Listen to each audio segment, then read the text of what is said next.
Olá, meus irmãos, tudo bem? A paz do Senhor Jesus Cristo. Estamos aqui para gravarmos aí mais uma lição, tá? A lição de número 11. Está terminando, né? Nosso primeiro trimestre do ano está terminando. E hoje nós vamos estar falando sobre a lição de número 11, que tem como tema: a doutrina deve fazer parte do culto, ok? Antes de mais nada, eu peço a sua ajuda, você que nos assiste, você que tem nos apoiado, que você possa compartilhar, né? Compartilhar esse vídeo, e você que está me vendo pela primeira vez, você possa também compartilhar também, e também se inscrever no canal, né? Para que a gente possa, eu sempre venho dizendo, ter a oportunidade de alcançar outras pessoas que, assim como você, talvez tenha uma certa dificuldade em lecionar a escola dominical. É uma lição, nossas lições da IBD, da CPAD, cada vez mais estão mais exigindo dos professores, tá bom? Isso é bom, né? Eu aprendi que isso é bom, porque ajuda o professor a buscar mais o conhecimento, tá bom? E para não ficar só falando muito, né? Vamos para a lição, né? O texto bíblico, eu não vou fazer como eu fiz da outra vez.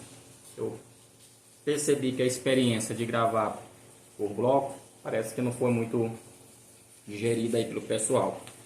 Então eu vou manter mesmo como eu estou gravando. E aí quem quiser realmente assistir a aula vai até o final, né? A gente sabe que nem todo mundo vai até o final, mas o meu objetivo aqui, meu compromisso é com Deus. Então eu peço você que nos assiste, que você possa orar quando você estiver orando assim. Ore pela vida do professor Silvio, para que Deus possa nos dar força, nos dar coragem, tá? Porque não é fácil você fazer um trabalho desse. A gente que pensa que é fácil, mas não é fácil você fazer um trabalho desse. Você tem que estudar, você tem que fazer algumas anotações, tem que fazer pesquisa. Ainda mais eu que não dou aula só de escola dominical, e não é só essa lição que eu estudo. Eu também tenho que estudar a lição dos adultos, porque eu sou professor da sala dos adultos na igreja qual eu congresso, ok? Mas vamos lá.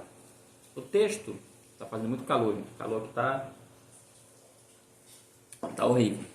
O texto da lição, que é o texto bíblico, se encontra em 1 Coríntios, capítulo 14, versículo 26 ao versículo 33. Eu quero fazer aqui algumas ponderações nessa passagem. Como eu sempre venho falando, tem texto que eu acho interessante a gente fazer algumas ponderações. Outros nem tanto, às vezes só uma palavra, às vezes só um versículo. Depende muito da lição que vai ser dada. Nesse caso, eu acredito que seja importante, porque eu sempre me perguntei por que as igrejas têm dificuldade. Quando eu falo, eu vou melhorar essa minha frase, as igrejas pentecostais, tá? Por que as igrejas pentecostais e principalmente, né, as igrejas neopentecostais têm dificuldade de entender esse texto? Alguém vai dizer, mas Silvio, as igrejas pentecostais não são assim. Então, vamos dizer assim, que algumas igrejas pentecostais, infelizmente, fogem do padrão de 1 Coríntios capítulo 14, do versículo 26 ao versículo 33. E eu vou ler e vou explicar por que foge do padrão algumas, tá?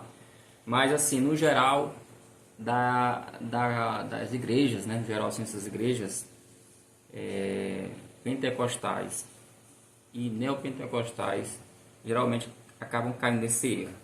O texto é Paulo escrevendo para a igreja de Corinto. Você sabe que essa igreja foi uma igreja extremamente problemática, que trouxe inúmeras dificuldades para o apóstolo Paulo.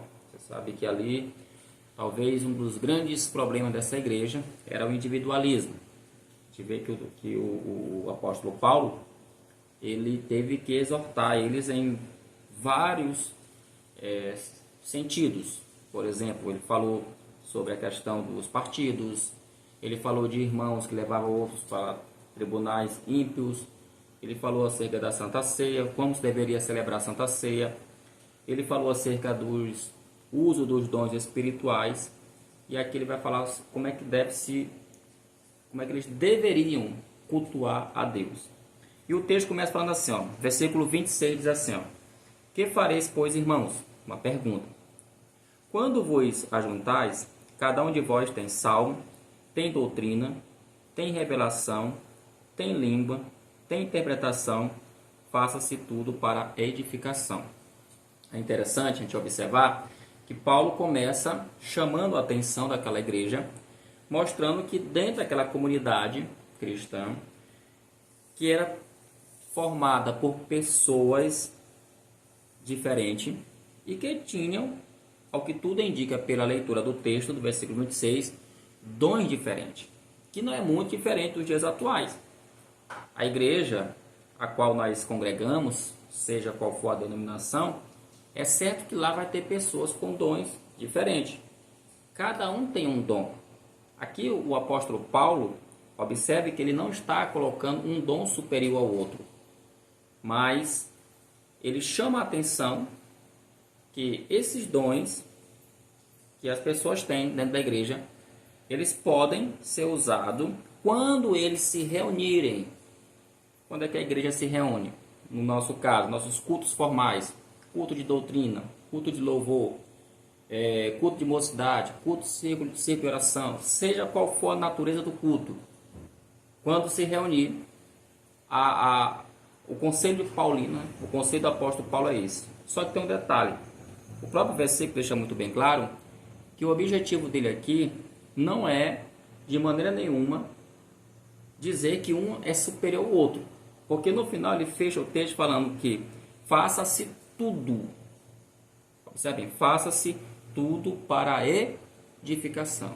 Então, bem, se eu canto bem, já que falei logo uma aplicação, se eu canto bem, mas eu canto para me aparecer, eu canto para humilhar os outros, eu toco um instrumento bem, eu toco para humilhar, para dizer que eu sou tal, eu prego bem, mas eu prego para mostrar que eu tenho mais sabedoria, que eu tenho mais conhecimento, ou eu ensino melhor, eu sou o melhor professor, então você não está trazendo edificação, você está trazendo discórdia, você está trazendo destruição no meio do corpo de Cristo.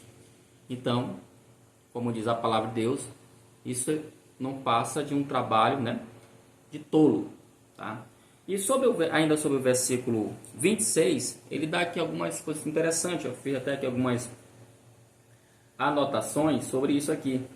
Ele começa falando nesse versículo, dizendo o seguinte: se alguém tem salmos, claro que aqui não é aquela ideia de salmo, às vezes no culto de mocidade me faz muito isso. Vamos ouvir falando de tal com uma palavra, uma saudação. Nas nossas igrejas a gente faz muito isso. Ó, irmão, eu vou ler um versículo, ou vou ler um capítulo do livro de Salmo. Esse salmo aqui não é o salmo da Bíblia, do Antigo Testamento. Para quem não sabe, alguns eu sei que sabem, o salmo aqui contido tem a ver com hinos, porque a palavra salmo significa um hino cantado, né, mas acompanhado por um instrumento de corda. Então, os salmos eram hinos cantados por instrumento de corda. Então, a ideia aqui que Paulo está dizendo, ou seja, em outras, por isso algumas traduções até falam, se alguém tem um hino, que nossa igreja faz, né? Tem muito esse hábito das pessoas que têm hino trazer para cantar. Então, você tem um hino, ok. Outro, doutrina, ou traduzindo, ensino. Pode ser que alguém tenha ali uma doutrina. Tem gente que fala assim, interessante, isso aqui esse texto, ele é bem interessante. Ele não está dizendo aqui que só quem doutrina, quem é o líder da igreja. Ele está dizendo se você tem doutrina. O que significa doutrina? Já vimos em lições passadas, é ensinamento. Pode ser que um irmão, pode ser que uma irmã tenha, de repente, da parte de Deus, pela palavra, é claro, um ensino para trazer para a igreja. Por que não? Então, nem sempre dá-se doutrina, tá? Aquele que é o líder da igreja, tá bom? Pode ser que o irmão também possa ser capacitado por Deus a fazer isso. Aí ele continua, outro tem revelação. Isso aqui, essa palavra revelação, ela mais na frente eu vou comentar, não vou comentar agora, vou deixar para comentar no versículo 30, porque ela vai aparecer novamente. Aí outra palavra fala, tem língua. Língua, aqui, alguns vão dizer que é dialeto, outros vão dizer que é o sobrenatural. Eu creio que aqui não seja língua no sentido de dialeto, ou seja, falar inglês, francês, espanhol. Creio eu que Paulo esteja aqui se referindo às línguas espirituais, tá? É tão certo que ele vai falar na categoria seguinte sobre interpretação, porque ele vai dar aqui todo um conceito. Depois que ele fala, observa bem como Paulo é inteligente. Ele fala tudo isso aqui, ó. Quem tem salmo, doutrina, revelação, língua e interpretação. 5 itens ele coloca aqui nesse versículo. Só que depois disso, sabendo ele que a igreja de Corinto é uma igreja problemática, é uma igreja individualista, sabendo ele que esta igreja atravessava um momento complicado, aí ele vai explicar, mediante isso que ele coloca no versículo 26, como é que esses elementos podem ser usados no culto. Aí ele vai para o versículo 27. Aí diz o seguinte: e se alguém falar língua estranha, temos aí que falar, não existe língua estranha, né? Mas está aqui, ó. Se alguém falar língua estranha, faça-se isso por 2 ou quando muito 3, e por sua vez e haja intérprete. Quando eu falei lá no início da aula que às vezes o padrão de 1 Coríntios capítulo 14 não é seguido, como está aqui, basta a gente olhar para os cultos. Paulo está dizendo aqui claramente, se alguém estiver falando em línguas estranhas, olha, aqui não precisa nem interpretação, gente. O texto tem coisas na Bíblia que está muito clara. E esse texto, para mim, está claro. Eu não sei quanto para você. E ele fala, língua estranha, né? Faça isso por 2, ou quando muito, 3. E por sua vez, ou seja, espere. E ele fecha dizendo o seguinte, e haja intérprete. Lá atrás, nos capítulos 12, ele vai falar sobre isso. Se alguém está falando em línguas no culto e não tem um intérprete, ele diz que é como se a pessoa estivesse dando um som incerto. E aqui ele chama a atenção. Pode falar em línguas no culto? Pode. Não tem problema. Mas tem que ter um intérprete. Porque se não tem um intérprete, não faz sentido você ficar falando em línguas. Eu sei que muita gente vai dizer, mas isso aí é querer controlar o Espírito Santo. E no próprio capítulo aqui ele vai falar sobre esse tema também. Por isso que eu não vou aqui apressar. Versículo 28 ele fala, mas se não houver intérprete, veja, é Paulo, inspirado por Deus, está dizendo, mas se não houver intérprete, esteja calado na igreja e fale consigo mesmo e com Deus. Ou seja, ele não proíbe falar em línguas estranhas no culto, aqui não está proibido.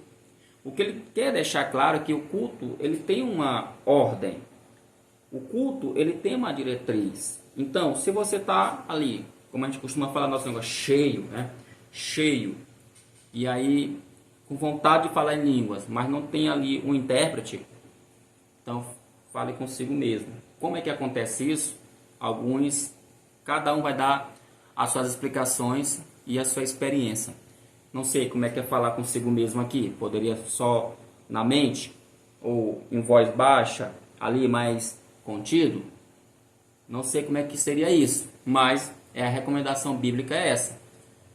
E isso chama a atenção também para uma coisa que nós, evangélicos, principalmente nós pentecostais, não atentamos, que é a questão de orar para Deus batizar com o Espírito Santo, mas também pedir para Jesus dar os outros dons, como por exemplo o dom de interpretação. É uma coisa que eu percebo que a gente não pede na igreja, né? Enfim, versículo 29 fala, e fale 2 ou 3 profetas e os outros julguem, sobre profetas, e fale 2 ou 3 profetas e os outros julguem. Está profetizando, 2 ou 3 podem falar? Podem, mas essa profecia, lembre-se, ele está falando julgar a profecia. Aqui não é julgar a pessoa, porque às vezes tem gente que confunde as coisas, né? Julga o profeta, a pessoa do profeta. O que tem que ser julgado aqui é o conteúdo da profecia. Então não existe essa história de profeta acima do pastor, acima da igreja. Não existe isso. Porque a Bíblia é muito clara em relação a esse assunto. Novamente, Paulo não está contra a questão da profecia, mas ele pede que seja julgado. Naquele tempo, Paulo já pedia isso. Imagina nos dias atuais. Hoje a gente vê pessoas que ficam brincando de profeta. Tem até o que eles chamam de batalha de profeta. Quem é mais profeta, eu ou tu? E na verdade a Bíblia não fala sobre isso, porque ela fala que devemos julgar, porque tem profecias que são de Deus, mas tem profecias também que não são de Deus. Aí ele continua no versículo 30, mas se há outro. Agora isso aqui é muito. Esse versículo 30 aqui chama muita atenção. Você pode até perguntar para o teu aluno na escola dominical, perguntar assim para ele: vocês acham que se alguém estiver profetizando, ele pode ser interrompido? Olha o que diz o versículo 30 sobre essa pergunta. Mas se a outro que estiver assentado for revelado alguma coisa, cale-se o primeiro. Olha o que ele está dizendo aqui. Inclusive o comentarista aqui desse livro aqui, que só tenho ele por sinal, 1 Coríntios, Simon Kistemaker, tá? Só tem isso aqui. Ele e os outros também falam isso. Claramente Paulo está dizendo aqui, se tu está lá sentado lá, aí está lá o profeta, mas se de repente lhe é revelado alguma coisa, o primeiro que está falando, Paulo está dizendo aqui no versículo 30, mas se a outro que estiver assentado for revelado alguma coisa, cale-se o primeiro, tá? Ou seja, o que é essa revelação? Eu não sei. O que é que vai ser falado? Eu não sei, porque aqui são coisas do Espírito, são dons espirituais. E não dá para a gente ficar aqui cravando aqui. Mas há uma recomendação para vocês verem, gente. Tudo aqui, tudo isso que está sendo dito aqui, está no âmbito e no campo espiritual. Porque o que a gente mais vai ouvir por aí em pregação é que temos que dar liberdade ao Espírito. Liberdade ao Espírito. Que quando o Espírito está usando, não se tem controle. Mas pela leitura do texto, esse texto é muito simples, muito claro. Para mim não há dúvida.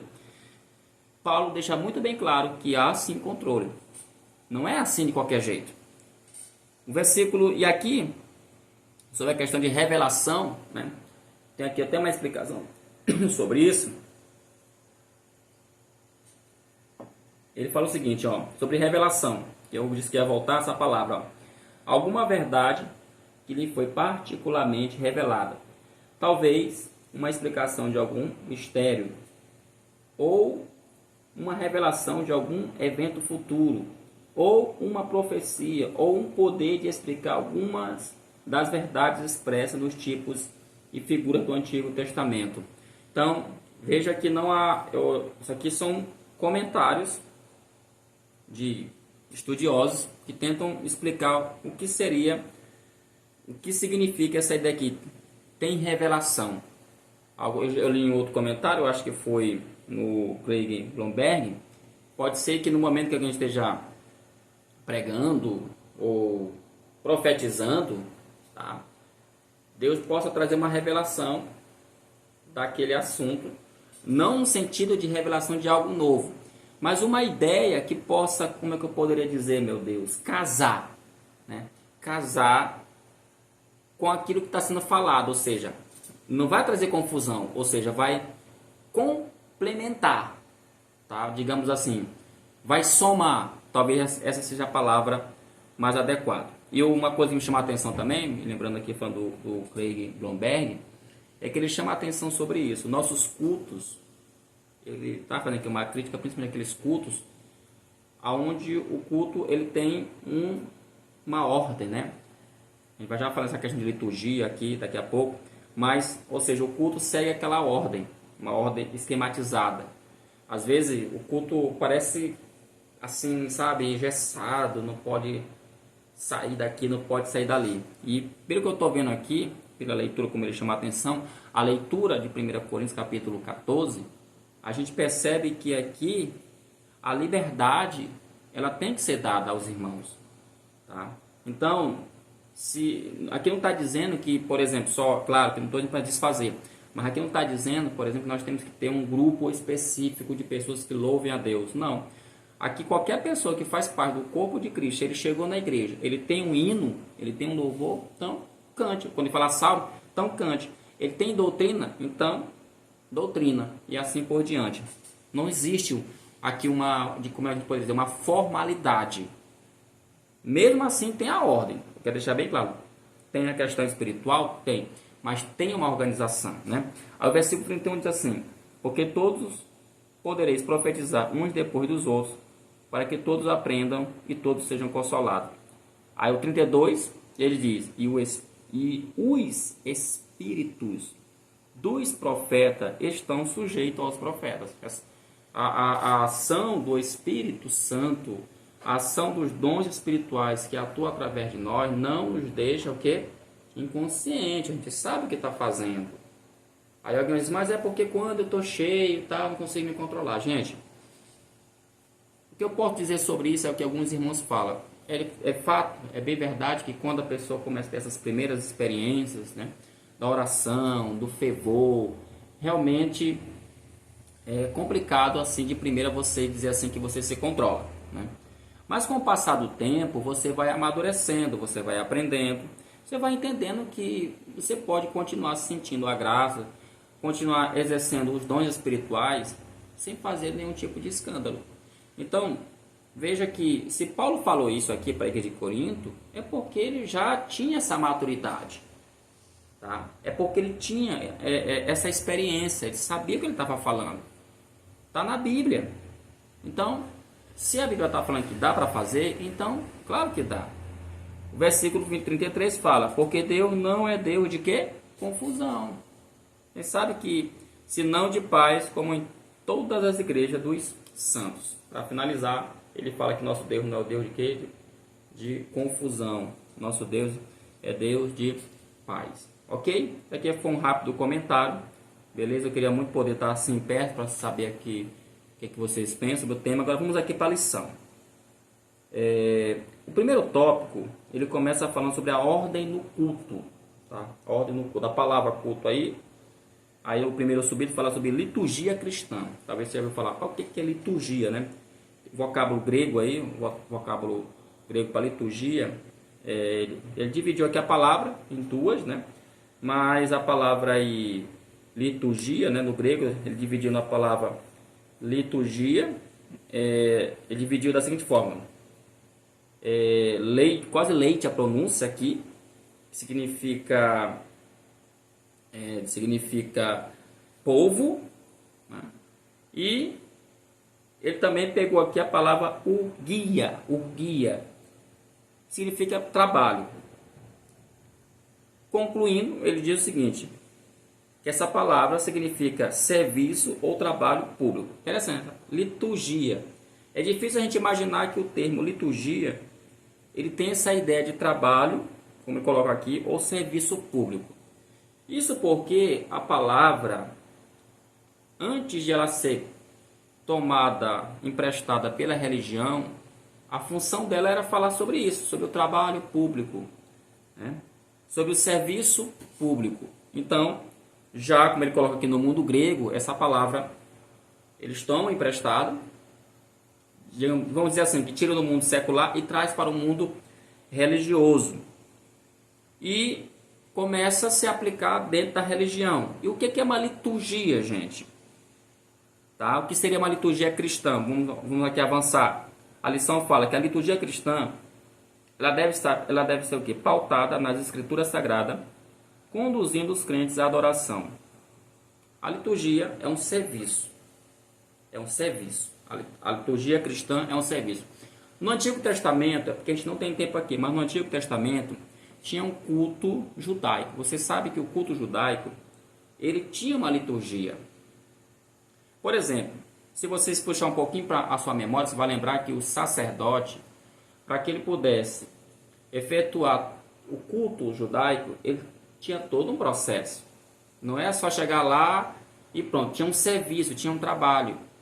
Tinha alguns passos que tinha que ser seguido. Isso é liturgia. Na nossa igreja, isso aí vai variar muito, de igreja para igreja. Ou seja, quando eu falo igreja, eu falo denominação.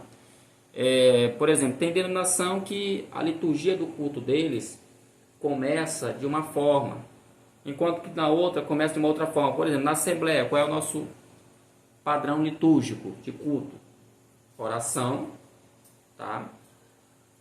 Canta-se 3 hinos da harpa, tá? Depois faz-se a leitura oficial da palavra, ora pela mesma agradecendo, e ali tem uns que dão aviso logo no início, outros dão oportunidade para os vocais ou solo. Depois, em certo momento, vem o momento da oferta. Depois disso vem a palavra oficial, logo após as considerações finais, oração final e bênção apostólica. Ou seja, veja que tem um padrão, entendeu? Por mais que isso pareça ser costumeiro, mas tem um padrão, tem um serviço, tem um trabalho, isso é liturgia. Agora, a liturgia ela pode ser quebrada? Depende. Depende, porque essa questão a gente vai ver que pode variar de culto. Tipo, um culto dentro da igreja, ele tem uma liturgia. Já um culto na rua, um culto de rua, ele tem outra liturgia. Um culto, por exemplo, um ato de aniversário, um ato fúnebre, cada um aí vai ter uma liturgia diferente. Então, a liturgia vai depender da natureza do culto. Se a natureza do culto é festiva, como eu falei, vai ter um jeito de se fazer. Se a natureza do culto ela é de pesar, de tristeza, de um ato fúnebre, ela vai ter outra forma de se fazer. Porque é um serviço que você presta às pessoas, é um serviço público. Hoje em dia tem até livros, né? A Assembleia de Deus mesmo tem livros que ensinam como o obreiro ele deve celebrar determinados cultos. Não é só chegar e fazer de qualquer jeito. Principalmente nos dias atuais, onde a igreja muito é criticada, né? Às vezes, eles querem criticar a igreja pela falta de organização. E ele fala uma coisa que é importante, que essa liturgia tem que levar o quê? Ele fala aqui, bem, ó, liturgia cristã deve estar pautada na Escritura, conduzindo os crentes o quê? A adoração. Esse ato litúrgico, por mais que ele seja um serviço, por mais que ele tenha as etapas, mas ele não deve ser feito como se fosse um serviço público secular, um ritual. Não. Ele tem que ter esse objetivo. Qual é o objetivo? Como fala a lição aqui, conduzir os crentes ao que? A adoração cristã. Aí ele fala que o segundo, eu espero que eu tenha feito entendido essa questão aqui de liturgia. A ordem no culto. Ele cita aqui o nosso credo, né, que é a declaração de fé da Assembleia de Deus. Diz o seguinte: entendemos que a adoração pública é o encontro com Deus para um diálogo. Nós conversamos com Ele por meio de nossas orações, cânticos e ofertas. E Deus fala conosco por meio de sua palavra. E aí ele fala mais, o culto é composto de elementos humanos e espirituais. Veja, o culto é composto de elementos humanos e espiritual. É bom que se diga, vai falar daqui a pouco sobre isso, o culto, apesar de ser aquele momento espiritual, mas como fala a lição, tem os elementos humanos.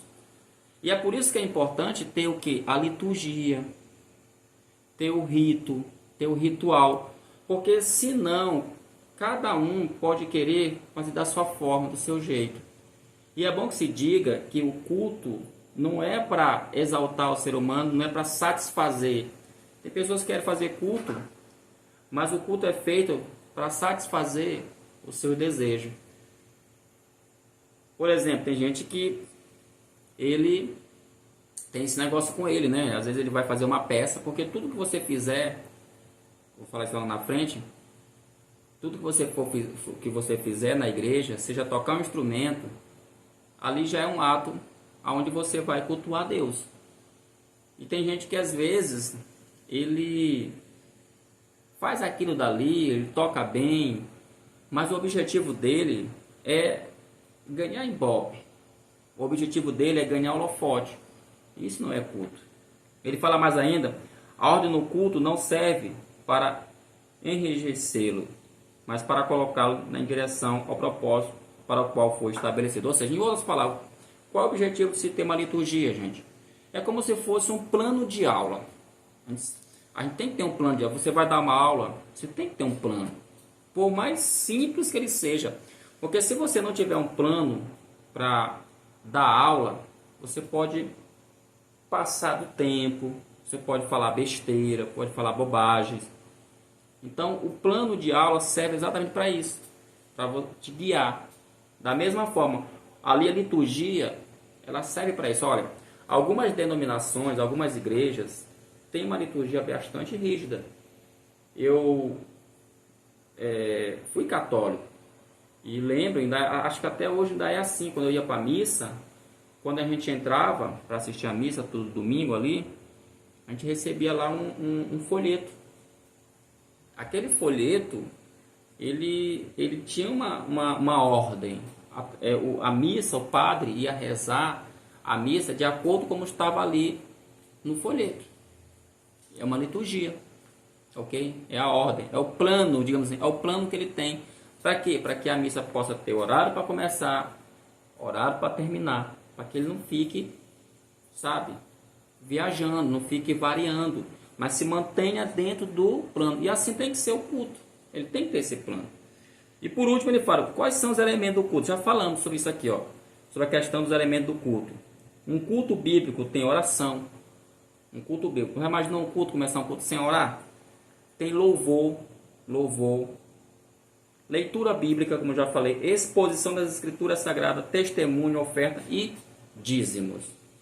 Isso é um culto bíblico. Tudo isso aqui faz parte do culto bíblico. Ok, gente? Então esse é o primeiro tópico da lição, que tem como objetivo principal mostrar que o culto ele tem que ter ordem. Então, esse negócio que se fala por aí, por exemplo, o culto tem hora para começar, mas não tem hora para terminar, não está certo, não é bíblico. O culto ele tem sim hora para começar e hora para terminar. Porque senão, né, tem muita gente que fala assim, não, nós estamos na dependência do Espírito Santo, o Espírito Santo aqui é quem manda. Não é assim. Alguns lugares a gente vai e tem culto, principalmente em festa, gente. Principalmente em festa. Às vezes a gente tem esse negócio, hoje é festa, hoje pode ir até... Não existe, é um culto. Tudo bem, um dia especial, ok? Mas ele tem que ter o horário para começar e tem que ter horário para terminar. Às vezes, irmão, essas pessoas que defendem essas ideias é porque elas têm muita dificuldade em seguir um plano, em seguir de fato a liturgia. Eu já fui em culto, e eu tenho certeza que você já foi também, aonde, por exemplo, a mensagem oficial do trabalho, o pregador foi pegar o microfone 9 horas. 9 horas não é hora de estar dando microfone para pregador. 9 horas já é para estar terminando o trabalho. Eu até, tudo bem, entendo que no mais tardar, ali 9h30, mais tardar assim mesmo, chorando mesmo. Mas tem gente que realmente parece que ama esse negócio. O segundo tópico fala a diversidade do culto. No primeiro fala sobre a ordem. No segundo, a lição vai tratar sobre a questão da diversidade. E aí ele vai usar aqui a palavra culto. Vai trazer essa palavra aqui, né? Ela tem o termo grego, ele fala que a palavra culto tem sido definida a partir da palavra grega latreia, tá? Latreia, e leitorgia, indicando o vocábulo adoratio, ou adoração. Eu até coloquei aqui nas minhas anotações, bem aqui, essa palavra bem aqui, culto, né? Olha o que significa essa palavra culto. De acordo com o dicionário Strong, né? Leitorgia, essa palavra significa servir por salário, servir, ministrar, né? Os deuses ou seres humanos, usado tanto para escravos como para homens livres. No Novo Testamento, prestar serviço religioso ou reverência, adorar. B. Desempenhar serviços religiosos, ofertar dons, adorar a Deus na observância dos ritos instituídos para sua adoração. Então, observa bem, olha o que significa essa palavra culto, tem muito a ver com o quê? Com serviço. Aí pensa bem, se eu vou para o culto para querer receber glória, só receber bênção, tá? Pergunta para o teu aluno assim, será que é correto eu vir para o culto hoje só para receber bênção? Não, você vai para o culto para fazer o quê? Para você servir. Todo culto você vai para servir. Você vai como um empregado. Em outras palavras, traduzindo, você vai como um empregado. Está aqui o significado da palavra, ministrar os deuses ou seres humanos, usando tanto para escravo como para homens livres. Então você vai como escravo, você vai como servo. A gente não vai para o culto para receber nada. A gente vai para o culto para ofertar. Por isso que entra aqui a palavra adoração. Que significa o quê? Que significa a palavra adoração aqui? A lição fala, a adoração tem a ver com se prostrar, reverência. Então, meus irmãos, só isso aqui, esse primeiro ponto aqui, dá um pano para muita manga, porque se a gente for analisar bem, às vezes nós estamos no culto, mas nós estamos preocupados com outras coisas. A nossa mente não está no culto, a nossa mente não está concentrada. E às vezes a gente comete o erro, né, de não buscar ali a presença de Deus, não render realmente graças a Ele. A gente está pensando em outra coisa. O nosso modo, irmão, a gente tem que se converter realmente. Todos os dias a gente tem que se converter, entender que ao entrar na presença de Deus, eu vou para o culto, hoje é culto, beleza. Meus problemas ficam aqui, as minhas lutas ficam aqui, tudo que eu tiver, então eu vou apenas adorar a Deus, eu vou prostrar-me, eu vou servir, porque se Deus não resolver os nossos problemas, quem pode resolver, né? A diversidade no culto, segundo o Subita, que ele fala, desculpa, gente, o culto dá ao crente a oportunidade de servir ao Senhor como forma de adoração. Mas como isso pode ser feito? Aí ele citou essa passagem de Eclesiastes, capítulo 9, versículo 10. Tudo quanto te vier à mão para fazer, faze-o conforme as tuas forças. Olha, aqui que eu acabei de falar. Tudo. Então, eu fui para o culto. Eu já sei que culto é sinônimo de serviço. Culto é sinônimo de adoração, que significa o quê? Prostrar. Lembra da passagem bíblica lá de Lucas, quando o menino Jesus nasceu e os 3 magos foram conhecer Jesus? O que eles fizeram? Cada um trouxe um presente diferente. Ou seja, ali eles realmente cultuaram o menino Jesus, reverenciaram o menino Jesus. Lembre-se que eles eram ricos, né? Eles tinham posse, mas ali eles, diante mesmo da riqueza, dos bens que eles tinham, mas eles não queriam saber disso, né? Eles queriam devotar honra ao Filho de Deus, a Jesus. Vou para o culto, beleza, o que é que eu tenho? Ah, eu sei tocar, ok, então toque, como diz o texto aqui, toque com toda a tua força. Ah, eu gosto de pregar, então pregue com toda a tua força. Eu gosto de cantar, então cante com toda a tua força. Ah, eu quero ofertar, então oferte com toda a tua força. Ah, eu quero interceder, então interceda com toda a tua força. Ah, eu quero, por exemplo, eu quero ajudar na organização do templo, então organize com toda a tua força. Faça como a palavra de Deus fala no Eclesiastes 9:10. Tudo quanto te vier à mão para fazer, faz conforme as tuas forças. Agora, o problema é que aí vamos para o culto, aí chega lá uma desmotivação doida, né? É como os pastores, os pregadores falam, tem gente que fica no celular, a gente comete esse pecado, olha o celular, mastigando, chiclete, conversando, batendo papo, não presta atenção na palavra, não faz nada, ou seja, está ali só o corpo, a alma está distante daquele ambiente ali. Para muitas pessoas, o culto se tornou, na verdade, um passatempo, um encontro, como se fosse um encontro em um clube, onde eu vou rever meu amigo, aí eu vou rever a minha amiga, eu vou ver meu namorado, a minha namorada. Para muita gente, o culto se tornou, infelizmente, apenas uma atração social. Ele fala mais aqui sobre essa questão. Aquele que deseja agradar a Deus e servi-lo, deve fazê-lo por meio do que tem de melhor. E é aqui que a diversidade cumpre o seu papel de adoração. Diversidade, irmão, é a palavra-chave aqui. Veja que Paulo ele vai falar que a diversidade em vários sentidos. Tem diversidade de dons espirituais. Nem todo mundo tem o mesmo dom espiritual. Pode ser que um tenha mais de um dom, sim, mas um tem um dom espiritual de interpretação, outro tem de variedade de língua, outro tem um dom espiritual de cura, outro tem um dom espiritual de profecia, outro tem um dom espiritual de visão, outro tem enfim, existe uma variedade de dons espirituais. Lá em Efésios, capítulo 4, ele fala sobre a variedade de dons ministeriais. Uns são chamados para ser pastor, outros são chamados para ser evangelista, outros são chamados para ser profeta e outros são chamados para ser mestres. Então, há uma variedade. Essa variedade interessante, que aqui está na diversidade, mostra como é que funciona a igreja de Deus. Nem todo mundo é igual. Só que, como eu falei, essa questão da diversidade não me dá o direito, é porque eu sou pastor, eu sou melhor que aquele que é por exemplo, evangelista, o irmão é diácono, eu sou... Não, isso não tem nada a ver. Aqui é só uma questão de ordem. A questão aqui é só uma questão de função, onde cada um é escolhido por Deus para exercer aquela determinada função. Tá bom? Então, cada um deve pegar o que? O que ele tenha e, como diz o texto bíblico, fazer com toda a sua força, né? A unidade na diversidade. Apocalipse capítulo 7. Deixa eu ver aqui uma Bíblia aqui. Apocalipse capítulo 7. É bem conhecido esse texto, tá? Versículo 9. Apocalipse capítulo 7. Tá? Deixa eu botar aqui o óculos, porque tá um calor tão grande que meu óculos acaba embaçando, gente. Acaba embaçando. Capítulo 7. Versículo 9 ao 11.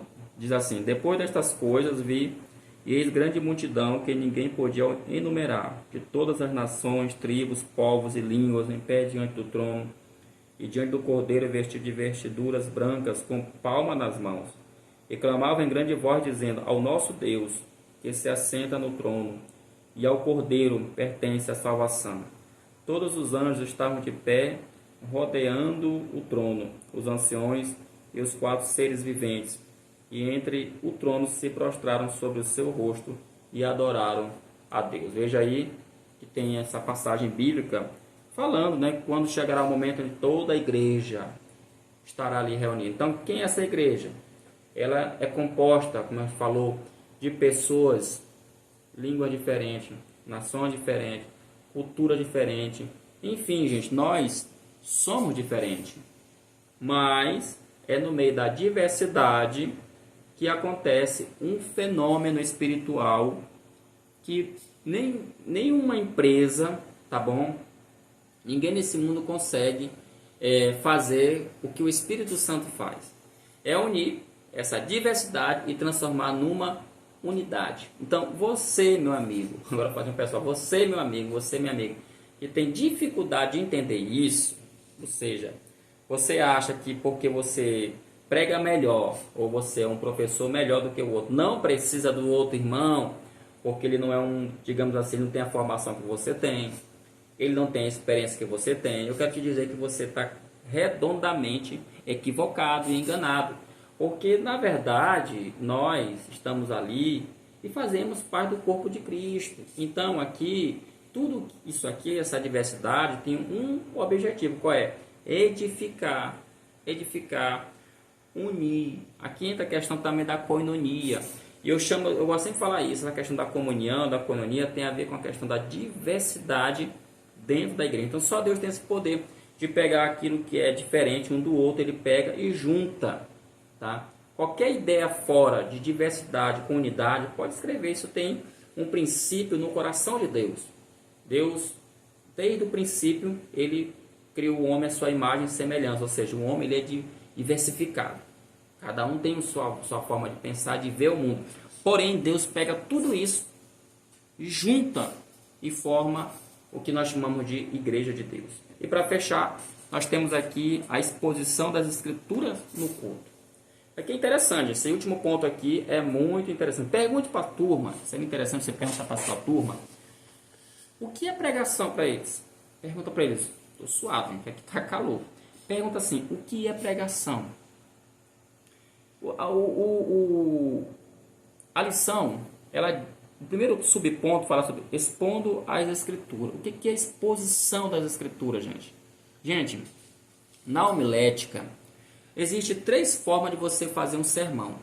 Você que prega sabe disso. Tem um sermão temático, o sermão expositivo e o sermão textual. Se você quiser saber o que significa cada um deles, você pode ir aqui no meu canal. Esse canal aqui tem uns vídeos aí que eu falei sobre isso, que é sermão temático, seus pontos positivos, seus pontos negativos, e assim também eu fiz com textual e também com sermão expositivo. Exposição, gente, tem a ver, mas basicamente, expor o texto bíblico. Eu já falei isso aqui várias vezes, quem me conhece sabe. Não adianta você pegar, por exemplo, é que na escola dominical, só um exemplo, às vezes a lição, ela não está falando, o tema da lição não é a doutrina deve fazer parte do culto? Pois é. Então, qual é o tema que deve ser exposto aqui? Que a doutrina deve fazer parte do culto. Eu não vou pegar aqui e ler o texto. A doutrina deve fazer parte do culto e falar, por exemplo, de santificação. Falar, por exemplo, de arrebatamento da igreja. Falar, por exemplo, de usos e costumes. Eu tenho que falar sobre doutrina. Ela faz parte do culto. Com relação à pregação expositiva, é você ler o texto. Se você leu, por exemplo, eu peguei minha Bíblia e li João 3,16. O que eu tenho que fazer? Expor João 3,16. E como é que eu vou expor João 3,16? Explicando o que é que o texto quer dizer. A pergunta que você deve fazer para a Bíblia é: o que é que esse texto quer dizer? Gente, a gente tem que parar com essa ideia. Tem muita gente por aí que fala isso assim com uma naturalidade. Ainda mais, lembra da aula passada que a gente falou sobre pós-modernidade? Pois é, na pós-modernidade também, ela traz esse problema hoje para dentro da igreja, a questão da interpretação. E tem muita gente que pega a Bíblia e diz: não, a Bíblia, ela é um texto, cada um interpreta de forma deliberada, ou seja, cada um interpreta da maneira que acha que é. E não é assim. Ora, pense comigo, será se quando Moisés escreveu o Pentateuco? Será se quando Josué escreveu o livro dele?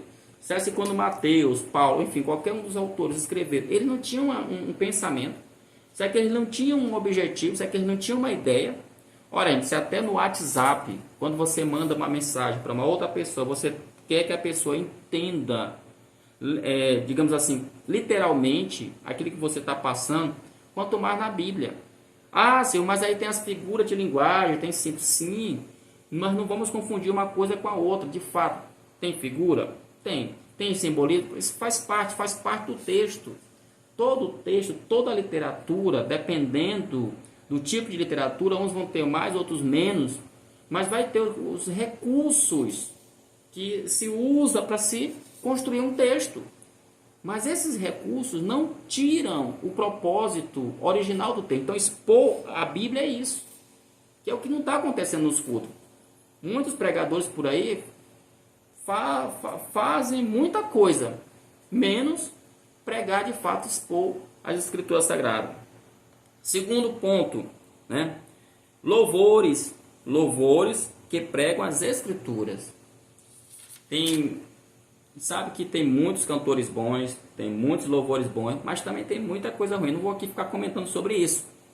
Mas, como ele fala aqui na lição, os louvores também é uma forma de pregação. A pregação é uma arte. Louvar também é uma arte.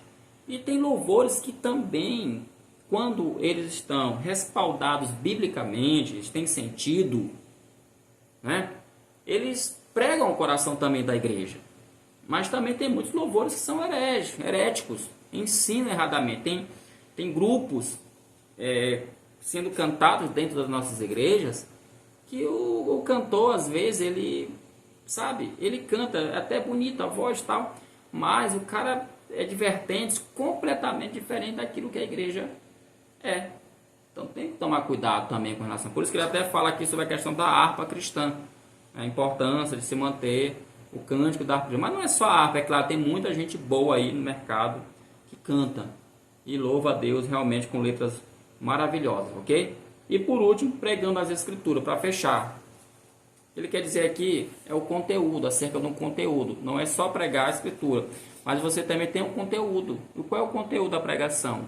É o Evangelho, é Cristo. Se você analisar a pregação da igreja primitiva, basicamente eles falavam sobre a morte, sobre a ressurreição de Cristo e que ele iria voltar. Então, a pregação da igreja primitiva era uma igreja, o que a gente chama de pregação cristocêntrica, porque o objetivo deles era falar de Jesus, era dizer que Jesus ele é a solução, que ele é o caminho, é dizer que Jesus pode perdoar o pecado, que Jesus tem o poder de dar vida eterna para o homem. Esse era o objetivo deles. Não era nada mais do que isso. Hoje em dia, o conteúdo da pregação de muita gente é um pouco duvidoso. Então, meus amigos, meus irmãos, essa é a nossa lição do domingo que vem. Eu espero que você tenha uma excelente aula, tá bom? Deus te use, tá bom? Deus te abençoe, Deus te dê graça, conhecimento. E vamos ficando por aqui. E até a próxima, se assim Deus quiser. Amém? Então, Fiquem todos na paz, em nome de Jesus. Amém.